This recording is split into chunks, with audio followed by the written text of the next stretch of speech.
The Jesse Jackson Jr. Show. The Jesse Jackson Jr. Show. Come on and talk with me.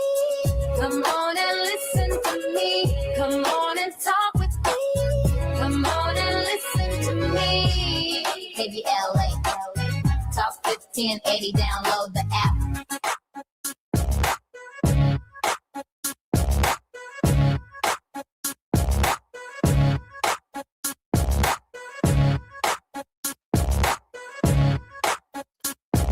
Jesse Jackson Jr., welcome forward to the Jesse Jackson Jr. Show. It is Thought-Provoking Thursday. It is Wealthy Wednesdays with Dr. P.L. De Silva, where we will be in the World House and worldwide with P.L. De Silva. Dr. De Silva has over 20 years' experience in backroom diplomacy, mediation, and negotiation. He has taught politics, international relations in several graduate, undergraduate programs at universities in New York, New Jersey, Long Island, and Queen's University in Belfast in Northern Ireland. Dr. De Silva's publications include Postmodern Insurgencies, Political Violence, Identity Formation, and Peacemaking in Comparative Perspective. He is the co-founder with Professor W.D. Lakshman, former Vice Chancellor of the University of Colombo, of the International War-Related Trauma and Humanitarian Intervention Trust, setting up psychosocial training programs for practitioners serving combatants, non-combatants during the Sri Lanka Civil War. Dr. De Silva, welcome forward to the Jesse Jackson Jr. Show. Very good to be on the show, Jesse. I'm particularly honored that you are here today and so grateful. Dr. De Silva, so much is going on in the world, and I know that I'm going to be bringing our guest up in just a moment, but I want to get your initial take on what's taking place. The Danish Prime Minister, as well as the Foreign Minister of Greenland, met with the President of the United States today, along with Marco Rubio, around, at least from my perspective, the outlandish idea that the President of the United States wants to add the Greenland territory to the United States of America. Your initial thoughts? Yes, it's extremely worrying, and we could actually see the dismantling of NATO if actually U.S. troops moved to take, military control of Greenland. There are U.S. troops, small number of troops in the U.S. Space program in Nuuk, north of Nuuk, which is the capital of Iceland. And I'm wondering, because my question is, who would benefit if NATO collapses? That's the question I want to leave our audience with. Who would benefit? Who would be happy to see NATO disappear? Because if the US and European allies start squabbling over Greenland, that will be the net outcome. Only Vladimir Putin would be the beneficiary of the collapse of the North American Treaty Organization. That's my opinion, but I'm sure we'll delve into it further. Dr. De Silva has brought with him a very special guest. Dr. Hania de Kock is the head of the Policy and Liaison Unit with the United Nations Population Fund Humanitarian Office. Dr. de Kock provides UNFPA country and regional office with advice on policy coordination and technical support related to humanitarian preparedness, emergency response, disaster risk reduction, recovery, and resilience. Her goal and role is to advance gender equality, to promote sexual and reproductive health and rights, including menstrual health, mental health, and psychosocial support, and to prevent and respond to gender-based violence issues in humanitarian settings and across humanitarian development and peace nexus. Before joining the UN in June of 2004, Dr. de Kock was the field director, or the director of relief and development programs with the International Medical Corps. She managed and developed the technical aspect of service delivery programming to improve quality of care within IAM's global programs in relief and development settings throughout Africa, Central Asia, Middle East, Southeast Asia. She's also worked as technical advisor for the Reproductive Health in the Conflict Consortium, providing technical advice and training to projects implemented in 9 countries across conflict and post-conflict situations around the globe. Dr. de Kock, welcome forward to the Jesse Jackson Jr. Show and the great Dr. P.L. De Silva. Thank you, Jesse, and thank you, PL. I really enjoy having both of you. and listening to both of you because you also bring a lot of good perspectives. Thank you so much for hosting me. Dr. DeCock, I know we're going to get into some more critical issues when we come forward after our break, but we have about a minute and 30 seconds. I'd like to pose the same question to you. Your thoughts about the United States and its idea that somehow Greenland is a territory that it must have as part of our regional security. I think it's very difficult question at the moment because there is some sort of, a world order at the moment. And this world order is collapsing. This is what it is, sovereignty of states, all of this, the NATO issues. Again, most probably also Vladimir Putin will be very happy to see NATO collapse. So I think it's very difficult to really understand what is the end game of this. What is behind all of this. In the end of the day, we want to see prosperity for all, and it is definitely, the trade issues are going to be very, very difficult with this type of situation where you have one country overseeing the global order. I'm profoundly struck by it, and I see one long story that President Barack Obama was obviously very concerned about, and everyone who's fought against Donald Trump, including the various investigations that he's been in, that something was afoot on a scale that we couldn't imagine, and we may be looking at it come to fruition as we speak today. I'm Jesse Jackson Jr., listening to the Jesse Jackson Jr. Show. We have two very special guests today, Dr. P.L. De Silva and Dr. Ania DeCock. We'll be more on the Jesse Jackson Jr. Show when we come forward on KBLA Talk 15.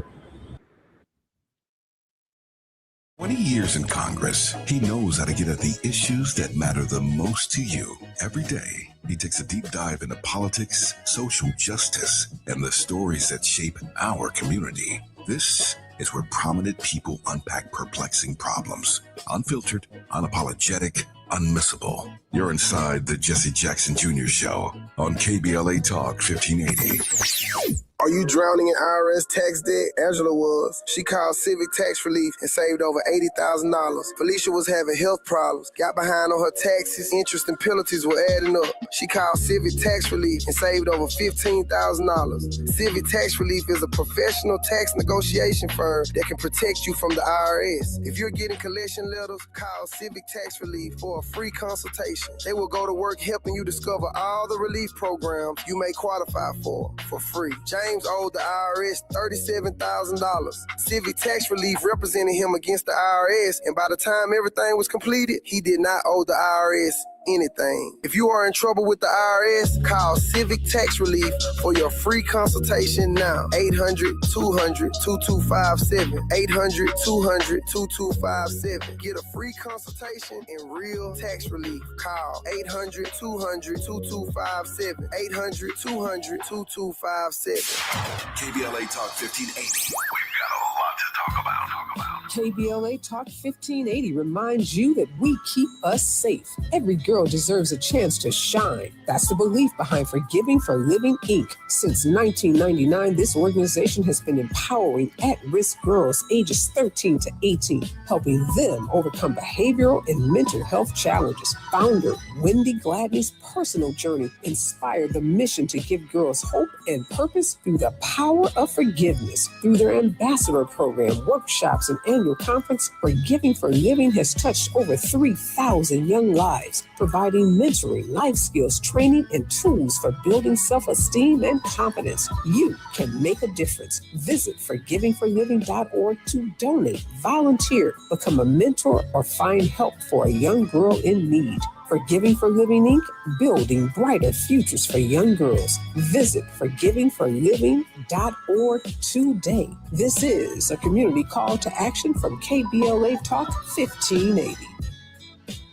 KBLA Talk 1580 is pleased to partner with the Empowerment Congress once again for their 34th annual summit. The summit's theme is From Vision to Action, a forum to unlock participatory democracy, and will feature a nonpartisan gubernatorial candidate forum focused on issues of importance to the African American community. The summit is the signature public policy-oriented observance of Dr. Martin Luther King Jr.'s legacy during the national 3-day holiday weekend that celebrates his life. This year's summit will be held on Saturday, January 17th, 2026 at the California Science Center in Exposition Park from 9 to 11 a.m. Admission is free, but registration is required at KBLA1580.com. All major announced candidates for California governor for the Democratic and Republican Party nominations have been invited to participate in the candidate forum, which will be moderated by Tavis Smiley. An all-star panel of journalists will pose questions to the candidates, and the forum will be broadcast live on KBLA Talk 1580. This is going to be a big year for local, state, and national politics.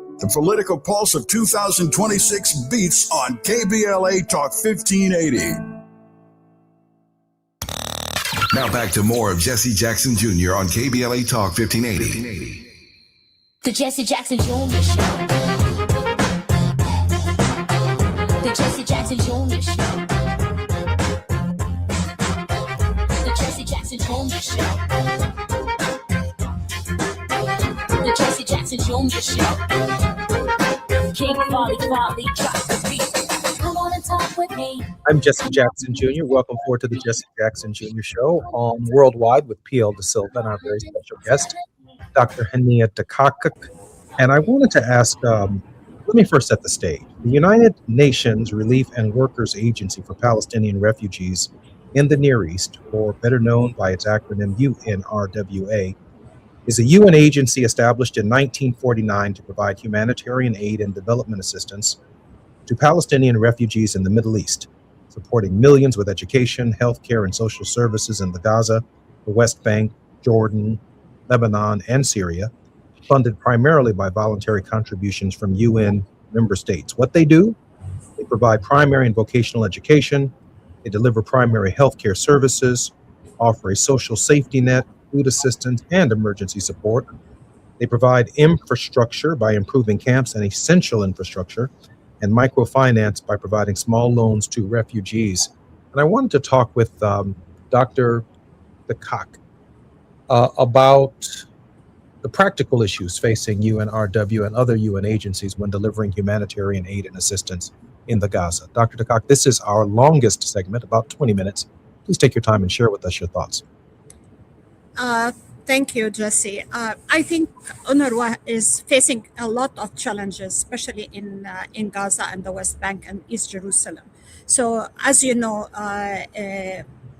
UNRWA, or UN Refugee Work Agency for Palestinians, has been established since 1949, and it actually serves around 5.9 million Palestinian refugees across the globe. So it's not only that they are in West Bank, Gaza, and Jerusalem, they also support programs in Jordan and in Lebanon and in Syria. And so there is so many refugee camps still around the world in this until this moment that are, they were born from refugees, and they are the offsprings of refugees. So it's never going to go away. It's there is a right issue. There is a right for these people to have support based on the UN resolution, General Assembly resolution in 1949. And it is not only that they do the medical services or the health services, they also do food distribution. And since, since January, they haven't been able to do any food distribution in Gaza, for example. This just gives you an example of the magnitude of problems that Palestinian refugees in Gaza are facing. And Gaza is 75% of the population of Gaza is refugees also. So it's not only that there are population who is indigenous to Gaza, but there are refugees from 1948 who are still in Gaza and Gaza Strip who are living there. And they are now the 2 million that have been, bombarded nonstop for the last 2 years, 800 and something days of bombardment, and some yellow lines and green lines here and green lines there. They are not getting humanitarian assistance as they should be. And then let me ask a quick question, if I might. You're, and then just for clarity, you're saying that there are refugees within the Gaza Strip who are Gazans, but you're also suggesting that the global diaspora has also absorbed in camps Yes. Palestinians, or specifically Gazans, who may outnumber the actual number of Gazans who are in the Gaza Strip, who are actually in refugee camps around the world. Yes, they do. You know, for example, let me give you an example. There were a lot of Gazan in Libya before the Libya crisis, and they were stuck. That nobody wanted them. You know, they were not need. Egypt will not allow them in, and they will not be able to go to Gaza because Israel will not allow them in. So they were stuck in refugee camps for a long period of time. Dr. De Silva? Yes. So Dr. Dakak is born and bred in Jerusalem. She's from Jerusalem. She's a Palestinian. She studied her medicine in Donetsk in eastern Ukraine. Speaks fluent Russian. She knows the humanitarian situation extremely well, and I'm very happy that she's here as somebody who has, on the ground experience to talk about the situation of the Palestinians. We need Palestinians to talk about Palestinian issues, and I'm very happy to have Dr. Dakak here with us today. I think, Dr. Dakak, I want to add that for many of us, we all witnessed, obviously, the events that occurred on October 7th and what they represented in terms of the war on Hamas that ensued. But the world, I don't believe, at least initially it may have, has not turned its back on the idea of the humanitarian suffering that is taking place in the Gaza for innocent civilian women and children. Can you share with us the nature of the crisis as it exists today and the concerns that you have? You know, let me just say it's winter now in that region, okay? And you are talking about 75% of buildings and public buildings and houses have been destroyed, totally, whipped off. So people are living outside, like really under the elements of nature. So imagine when it is raining and you have children, newborns, women who are pregnant, who could be, you know what I mean, in this type of situation where water is flooding them, you know, because they are in tents and water is flooding the tents because they are almost on the brink of the water. We are talking about 2 million people living in a very, very small piece of land. And they are on top of each other, and there is no heat, there is no electricity, there is no running water. You know, everything has to be brought in, trucked in. No medication. Hospitals are barely, you know, functioning. None of them, if like even UNRWA hospitals and clinics, only 4 are functioning at the moment out of like maybe there were 27 before this crisis or 37 before this crisis. So you are talking about people in extreme, you know, like food, like insecurity, because we all have seen it's, you know, the malnutrition is skyrocketing. We are seeing women dying in childbirth when we shouldn't see any woman dying in childbirth, especially that we are talking about a small piece of land. But all these, you know, security lines and incursions and attacks on healthcare workers and on humanitarian workers. Don't forget that more than 389 people were killed who are UNRWA staff in Gaza and humanitarian workers that were targeted and killed. So you are talking about, you know, like a need for more services, but the people who provide the services are limited. Plus, nothing is coming in the amount that it should come in. You know, like Gaza would need 500 trucks every day and they are not getting even 100 truck every day. And it has to go through security checks, and everything has to go out and then come in because everything has to be checked. You cannot even get an oxygen cylinder for a hospital to go to Gaza because it's forbidden. Ania, let me just share with our listeners for a moment so I can help them understand exactly what you just said. The example I'm going to give you, those of you who are listening to our program today, is an imperfect example. There's no doubt about it. I'm not going to compare one group's pain or misery over and against another person's pain or misery, but I want to make it crystal clear what I think I just heard Dr. DeCock describe. She described the conditions in the Superdome during Hurricane Katrina.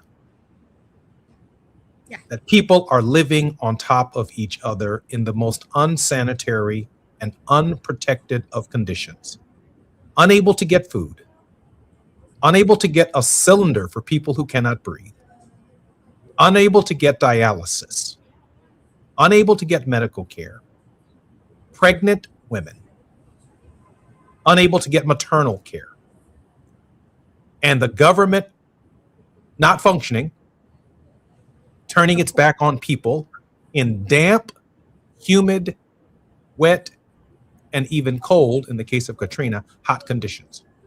I wanted to bring, Ania, our listeners into the description for what they've experienced and their relatives experienced here in that small, isolated space, which I saw on a documentary just a few short days ago, because I think everything that you shared with me in that description, save for the fact that the people of New Orleans were not bombed into that condition, which is even more traumatic. Go ahead, Dr. Hania. I'm sorry. Thank you. We are talking about, catastrophic situation, really. Every UN personnel who has gone international, I'm not talking even about Palestinian, international, who gone into Gaza, they have said this is like doomsday scenario. It's like really so bad that it is impossible for anybody to understand the magnitude of the suffering that people are having to deal with. And we are talking about civilian population mostly. You know what I mean? Like as you said, Hamas is a small portion of the population. The population is Palestinian civilian population who are refugees. They are not, freedom fighters or whatever it is what we want to call it. They are civilian population. They are teachers, doctors, health workers, shopkeepers, whatever, whatever they have to do. They are farmers, agricultural workers. They are all suffering. There is not enough food in Gaza, for example, for sure. You know what I mean? There is not enough material to build also. You are talking about even getting materials for rebuilding of Gaza, which basically was promised that they will rebuild Gaza and rebuild Gaza better. There is nothing coming in. And the population is in dire need of everything. Plus, the climate condition at the moment is just dramatic. No sanitation, no medical care, no food enough, no schools working enough, because most of the schools have been destroyed, and UNRWA schools actually have been destroyed and targeted. And on top of that, even the schools that are currently available, they are hosting refugees. People are trying to stay there because at least they will be better in this type of conditions. So I really feel that we really need to focus again on Gaza, because people think, because the ceasefire is happening, people are not being killed. People are being killed on a daily basis still at the moment. And at the same time, it's not only they are killed in Gaza, they are also killed in the West Bank. And this is going to continue because more than 1,000 people were killed in the West Bank just in the last 2 years since the war broke between Hamas and Israel. Over from my side. I'm Jesse Jackson Jr. You're listening to Worldwide with P.L. Da Silva. Our very special guest is Dr. Hania Dakak. We have more to discuss on the Jesse Jackson Jr. show regarding the condition of the Palestinians in the Gaza Strip. And I'd like to also pose the question when we come forward about any reconstruction efforts, Dr. Da Silva, that might be being discussed in terms of providing the Palestinians with some level of civilized living, including but not limited to the construction or the reconstruction of the Gaza Strip on the scale that will probably require the entire world community's involvement. I'm Jesse Jackson Jr. You're listening to the Jesse Jackson Jr. Show on KBLA Talk 1580. More with Dr. P.L. Da Silva and Dr. Hania Dakak when we come forward. It's afternoon drive time with Jesse Jackson Jr. Only on KBLA Talk 1580.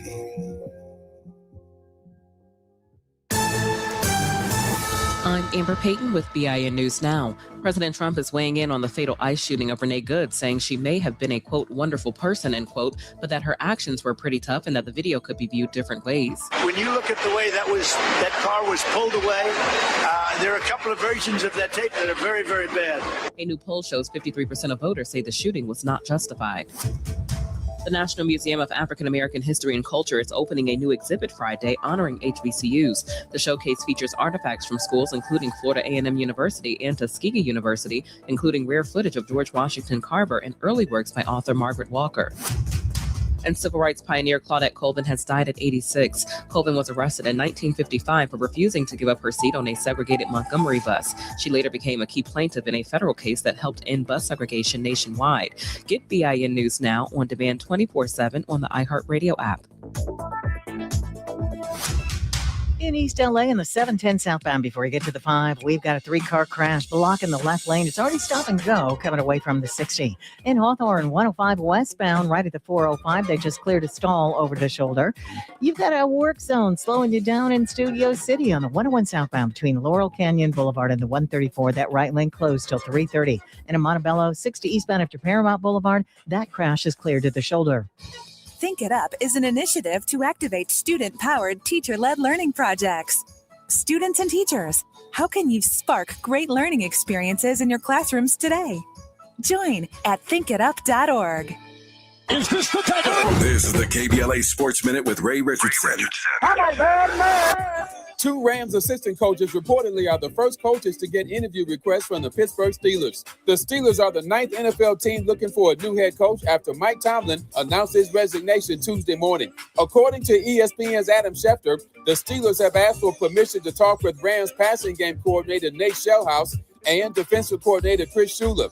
Both coaches are busy this week preparing for the Rams playoff game Sunday at Chicago. Tomlin is the most successful African-American head coach in NFL history. His 201 victories in 19 seasons with the Steelers are the 3rd most wins for an NFL head coach since 2007. The 2 guys ahead of Tomlin are former New England coach Bill Belichick and Kansas City coach Andy Reid. Tomlin led the Steelers to a Super Bowl win in 2008 and 8 AFC North titles. No debates, no speculation, just the info you need. That's your KBLA Sports Minute. I'm Ray Richardson. More news, opinions, and conversation when we come forward on KBLA Talk 1580. At the tone, please record your message. You ready? Drop it! Mr. Tavis Smiley, preach it. Thank you, man. Politics in this country is crazy. You put things in perspective that even I didn't. The right is playing fast and loose with facts and scapegoating everyone under the sun, especially black and brown people. As a white man, I do not agree with this, and I am on my black and brown brothers and sisters' side. Fight the good fight. You know that I am part of the resistance. Let's fight the power. Our freedom of speech is freedom of death. We got to fight the powers that be. KBLA Talk 1580. We've got your black.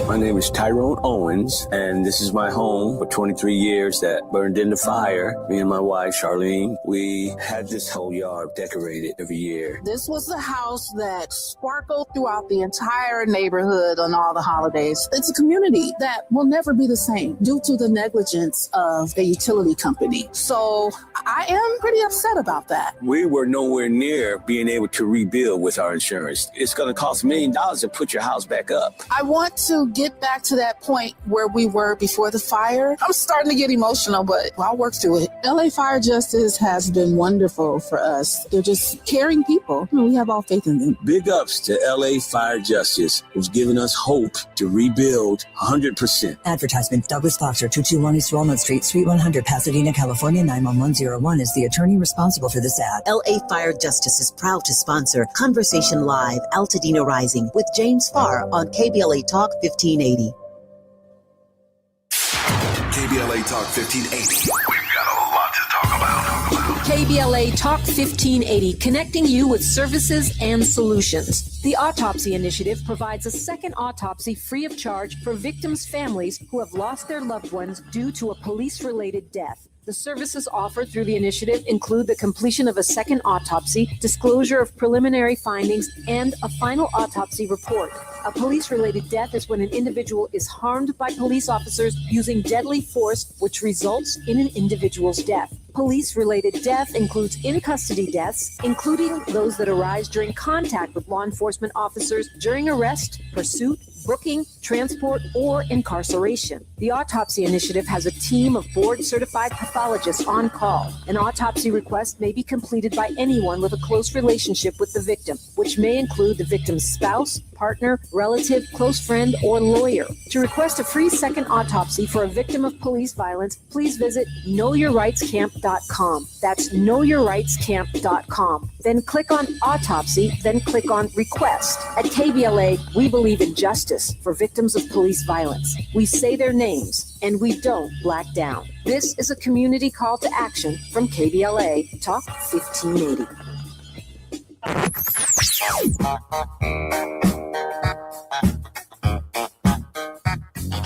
This is KBLA Talk 1580. Talk radio. That's music to your ears. We're unapologetically progressive. KBLA Talk 1580. You're listening to Jesse Jackson Jr. on KBLA Talk 1580. The Jesse Jackson Jr. Show. The Jesse Jackson Jr. Show. The Jesse Jackson Jr. Show. The Jesse Jackson Jr. Show. King Volley, drop the beat. Come on and talk with me. Come on and listen to me. I'm Jesse Jackson Jr. Welcome forward to the Jesse Jackson Jr. Show on Wealthy Wednesdays. Our very special regular contributor, Dr. P.L. De Silva, is with us, and also our very special guest, Dr. Hania DeCock. Dr. DeCock has been doing a lot of work with Palestinians. She is a Palestinian doctor, and when we think about Palestinian refugees, particularly the most vulnerable amongst the Palestinian refugees, women and children, there's also a role for the United Nations in that. I want to ask Dr. DeCock about some of the practical issues that delivering the following services are in the camps. UNFPA, the United Nations Population Fund, is the UN's sexual and reproductive health agency working globally to ensure every pregnancy is wanted, every childbirth is safe, and every young person's potential is fulfilled by providing reproductive health services, promoting gender equality, and addressing population issues like family planning, maternal health, and gender-based violence. Established in 1969, it supports countries in improving reproductive health, collecting population data, and empowering women and youth with goals including preventable maternal deaths and harmful practices like FGM and child marriage. I'm wondering, Dr. DeCock, what some of the practical issues are that UNFPA needs to overcome to deliver reproductive and midwifery health services to Palestinian women. Thank you, Jesse. there are many elements that UNFPA provide in humanitarian setting, like maternal services, for example, making sure that women can deliver safely and with no infection, and being able to get life-saving emergency obstetric care. So we work on many levels. So at the level of, like, let us say, a midwife supporting a woman in childbirth, plus, making sure that if the woman has complicated pregnancy and need to deliver urgently, then there is emergency obstetric care available so that we can do a cesarean section and be able to deliver the baby safely and also save the woman's life. So for UNFPA, getting the medical supplies in and having the trained personnel are very, very essential. They are really life-saving in that sense. So even the basics at the moment are not available in Gaza. So it's very important that UNFPA gets all these supplies inside Gaza in order to basically be able to save lives, the woman's life and the child lives. But at the same time, there are maybe women who don't want to have kids at this moment. So that's at the same time, if the woman needs a family planning device or tablets or pills, that the pills are available and it's available for them. If we are talking about women who are, like exposed to sexual violence or gender-based violence, they have to have the minimum, elements of making sure that we stop any infection from happening, making sure that, we provide prophylaxis for HIV/AIDS, all of these things, that needs to be provided, plus provide psychosocial support and psychological care for these women.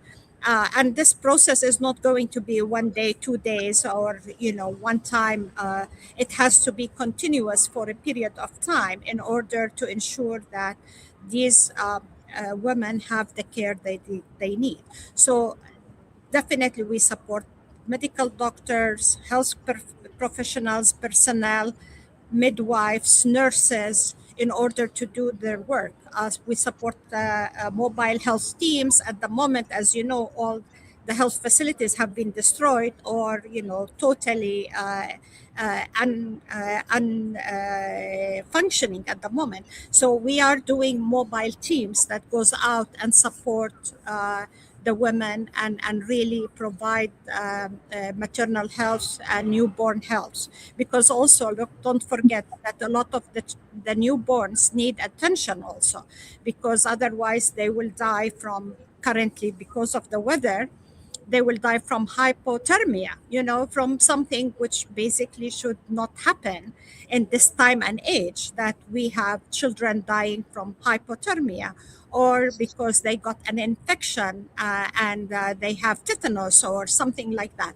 So we need to make sure that these supplies are available. And so UNFPA provide emergency reproductive health kits, which are pre-positioned. They are pre-positioned, they are big kits, they are not small things that you carry on. They are really 1 ton type of, like, big supplies, everything that you need for a C-section, everything that you need to resuscitate the baby, incubators, ultrasounds, all of this type of things that you would enable medical personnel to provide the support. IV fluids, all of this, antibiotics for dealing with any infections, all of this needs to be provided for women in this type of situation. So it's very important that we deal with all of this. At the same time, we prevent sexual violence and gender-based violence from happening. Yeah. Yes, so I want to answer the question that you asked me in the previous segment. So Gaza's reconstruction is a monumental, decades-long challenge, and it's facing immense rubble, the clearing of rubble. There's more than 50 million tons of rubble which are laced with explosives. That has to be cleared. Okay, that's going to take a long time. You can't snap your fingers in the White House and think that it's going to get done. No, it's going to take a long, long time. Can you imagine? More than 50 million tons. Nice. Then there's a massive funding need. The estimation is more than $70 billion is needed. And because of the severe infrastructure damage, right?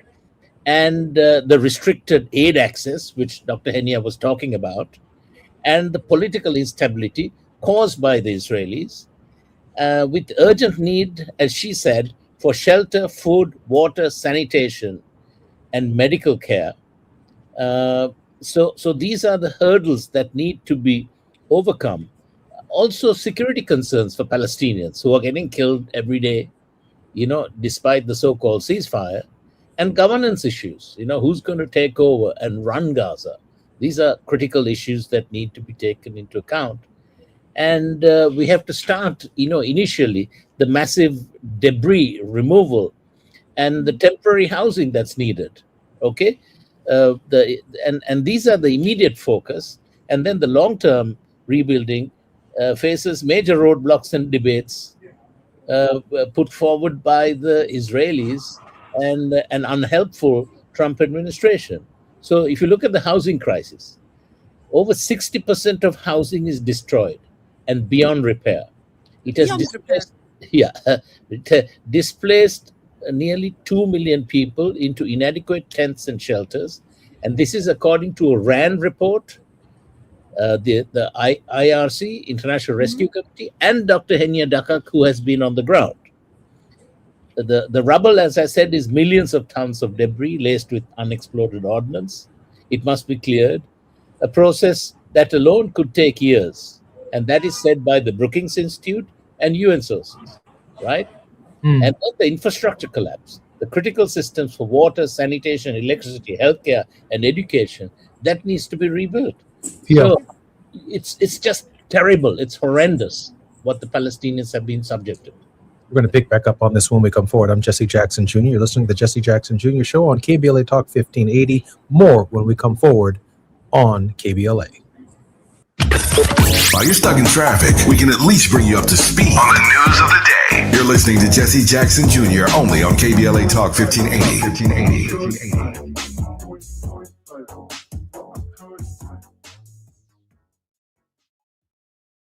Join Ignited Light at the 10th Annual Dr. Martin Luther King Jr. Day of Service, Saturday, January 17th from 10 a.m. to 2 p.m. at Holman United Methodist Church, 3320 West Adams Boulevard, west of Arlington. This service for humanity brings together community providers offering free food and clothing, medical screenings, legal, dental, academic, and career services, plus vaccinations, flu shots, HIV and STD testing, and blood pressure checks. All are welcome. That's January 17th at Holman United Methodist Church. For more information, go to adayon.org. That's adayon.org. Did you know that streaming music, ebooks, audiobooks, movies, and more is available for free from the Los Angeles Public Library? With your library card, you can access the latest music and movies, audiobooks and ebooks, graphic novels, comic books, magazines, and more. If you don't have a library card and live in the city of Los Angeles, you can get a digital card online for free. Check it out at lapl.org/emedia. That's lapl.org/emedia. KBLA Talk 1580. We've got a lot to talk about. KBLA Talk 1580, connecting you with services and solutions. The Los Angeles Regional Food Bank is on a mission to fight hunger and provide nutritious food to those in need across our community. They partner with federal, state, and local programs advocating for better policies and funding for critical hunger relief programs like Cal Fresh, the Emergency Food Assistance Program, and the Child and Adult Care Food Program. The food bank works with coalitions and local representatives to make sure hunger is addressed in every district of LA County. They also run nutrition education campaigns, raise hunger awareness, and source nutritious food for distribution, all while supporting regulations that allow food pantries to operate safely. Want to help? Visit lafoodbank.org or call 323-234-3030 to volunteer or find a food bank near you. Together, we can ensure that no one goes hungry in Los Angeles County. This is a community call to action from KBLA Talk 1580.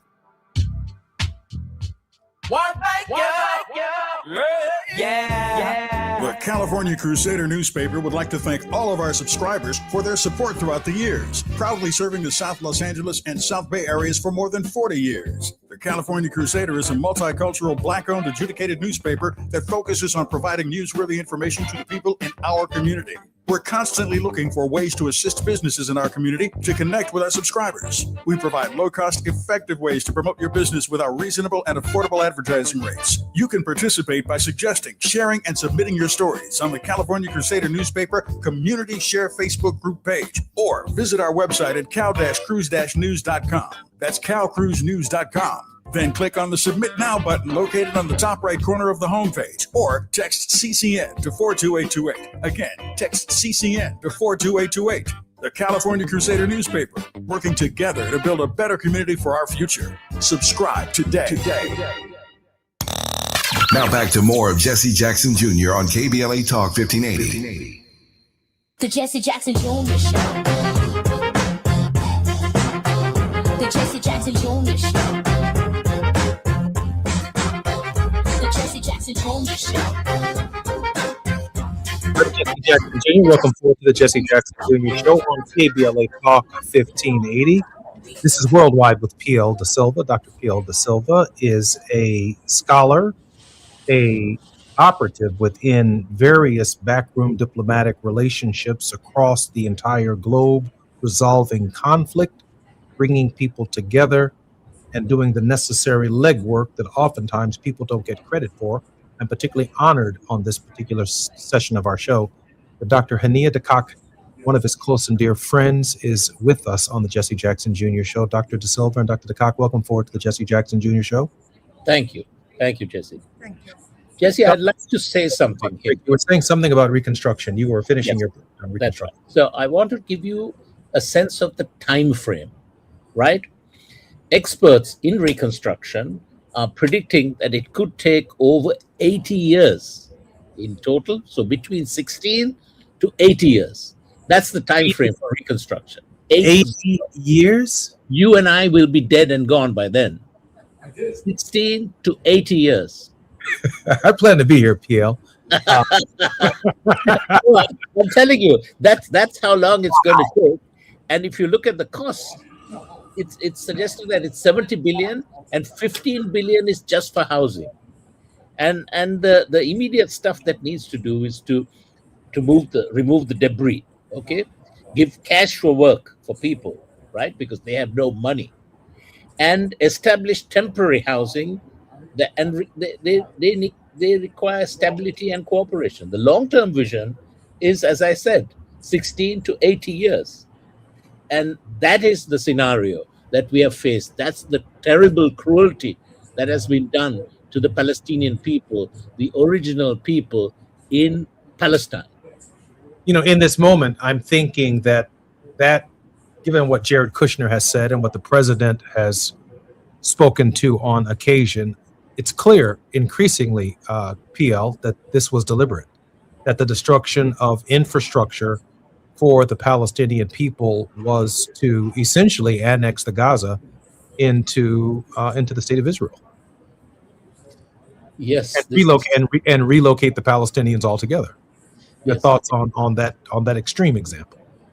They want to create an exodus, but an exodus of the Palestinians out of their original homeland, Palestine. And that's what has happened since 1948. We have had various episodic issues of violence against the Palestinian to depopulate Palestine. Because if you give the same right of return that Israelis have to come back to Israel, if you give that to the Palestinians would be, by and large, the majority of the people who return. They have more family But the Israelis don't give Palestinians the right of return. And this is part of the problem. These are huge structural problems, and the Israelis are not respecting international law or the United Nations, and the United States has been aiding and abetting them together with their European allies ever since Israel was established. Why should the Palestinians pay for the guilt of the Europeans for the Holocaust? The Palestinians had nothing to do with the Holocaust or the Nazis or the terrible things that were done to Jews in Europe. I am completely struck just by the length of time that is required in order to reconstruct what has taken place systematically in the Gaza. I'm going to have to reflect on it for quite some time. Dr. DeCock, is there anything else that you want to add that our listeners should understand about the nature of the crisis? I think at the moment, people really should watch what's happening in Gaza currently and continue supporting people to really be able to reconstruct and rebuild Gaza. Gaza is one of the oldest ancient cities in the world. You know what I mean? It has Christian, Muslim, and Jews. People who lived there for centuries, and it's very important that like a cultural city like Gaza should go to ruins the way we have seen it. And I think what we need is hope for peace, hope for reconstruction, people being able to live safely and rebuild. Because at the moment, there is no place is safe in Gaza. There is no place is safe. You have drones over the people's head on a daily basis. People could not sleep during the attacks because of the drones. So imagine, it's a technological war. It's not only a war because of the bombs, and it's a technological, they could target any person now through the cell phone, through messages, all of that. It's very, very difficult for people to live unless they feel some sort of safety. And at the same time, people don't want to leave Gaza. They really want to remain, they want to be rebuilt, and they want to live in peace and safely. And we cannot do that if this is going to continue being, there is a yellow line, and you don't know where is that yellow line ends or start, because nobody can see it. There is no lines. It's a line that is drawn on a daily basis based on different intelligence, and it's really becoming very, very difficult for people. And I want people to not forget there is also the West Bank. It's not the annexation of Gaza. It's what's happening in the West Bank at the moment, and what's happening even in Jerusalem. So recently, a clinic that is supported by UNRWA, it's an UNRWA clinic, a UN clinic, actually was shut down in Jerusalem. And was not being able to support the refugees who are living in the surrounding of Jerusalem area. So this is just to give you an example of the daily struggles that people are living. There is checkpoints everywhere. People cannot move from one place to another. People have been pushed out different times. They have people are pushed out from Jenin refugee camp, from Tulkarem refugee camps. So it's not about, only Gaza. I think people need to really open their eyes and see what's happening to the Palestinian across Jerusalem, West Bank, and Gaza. Thank you. Including the settlements. I do want to ask this question. I know that we have about 3 minutes before we come forward. And I think PL or maybe even Ania will be with us for just another moment or so in the next segment. What about the security concerns on the ground? Now that much of the conflict, at least as I understand it, is over, and it seems to be some movement towards peace, are we talking about a UN presence? Are we talking about an international presence to provide security for the Palestinians? We have about a little more than a minute and 45 seconds. What are we talking about in terms of security for the people while 80 or 50 million tons of concrete, rebar, and mortar is moved? Either one of you, please. Maybe PL will start and then I will finish. PL? Yeah. Right. So the thing is this: security. The Israelis always talk about security. They are the aggressors, but they have this victimhood mentality, saying, no, we are the victim. We're killing the Palestinians, but we are the victims. And that's the kind of security scenario that we are saying.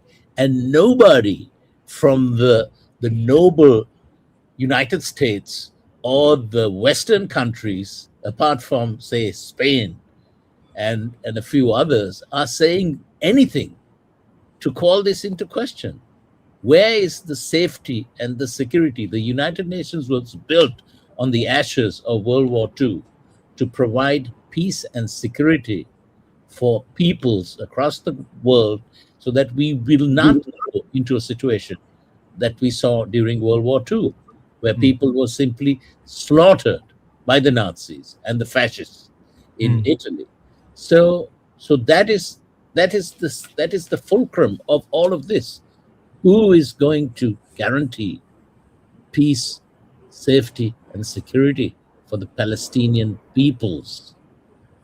I'm Jesse Jackson Jr. Dr. Ania Dakak and Dr. Pio Da Silva are going to join me for another segment or two in the next hour. I'm particularly grateful that they're here today on KBLA Talk 1580. More when we come forward. I'm Jesse Jackson Jr. It's Wealthy Wednesdays on the Jesse Jackson Jr. Show. More on KBLA Talk 1580. Come forward. KBLA 1580 Santa Monica. I'm Amber Payton with BIN News Now. Black Chicago Mayor Brandon Johnson says recent violent crimes on CTA trains show more work is needed on public safety despite an overall decline in transit violence. These events certainly provide us with that much more motivation to ensure that there's a holistic approach. His comments follow the deadly stabbing of a sleeping passenger